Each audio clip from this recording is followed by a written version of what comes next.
Kot je na seji pojasnila direktorica občinske uprave Martina Hočevar, lahko občina do uveljavitve občinskega prostorskega načrta v skladu z zakonom o prostorskem načrtovanju dopusti manjšo širitev stavbnih zemljišč zaradi gradnje objektov, ki so namenjeni opravljanju industrijske, kmetijske, turistične ali športne dejavnosti.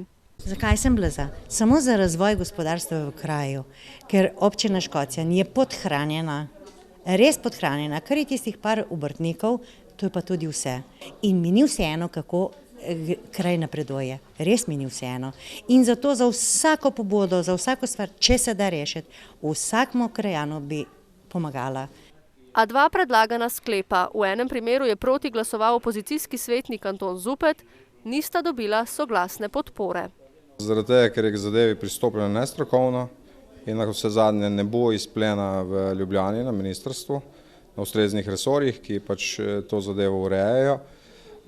Predvsem pa tudi zato, ker gre za, tri svetnike, neposredno iz občinskega sveta, če že ne članov odbora za okolje in prostor, ki pač uveljavljajo svoj zasebni interes in absolutno ne javnega. Pač oni so slučajno v občinskem svetu, stvar je minljiva, res pač vzbuja neko večjo pozornost, ampak na tem mestu jaz apeliram na vse občane, da tudi drugi imajo možnost, tako kot ti. V oči bode predvsem dejstvo, da tako na odboru, kakor na seji ni prišlo do samoizločitve svetnika iz postopkov odločanja. Sicer pa bosta o morebitni širitvi dejavnosti na kmetijska zemljišča dokončno odločili ministrstvi za kmetijstvo in okolje ter infrastrukturo in prostor. Če bodo oni dali pozitivno mnenje, pač bo zadeva v redu, kolikor ne, stvar ostaja tako, kot je.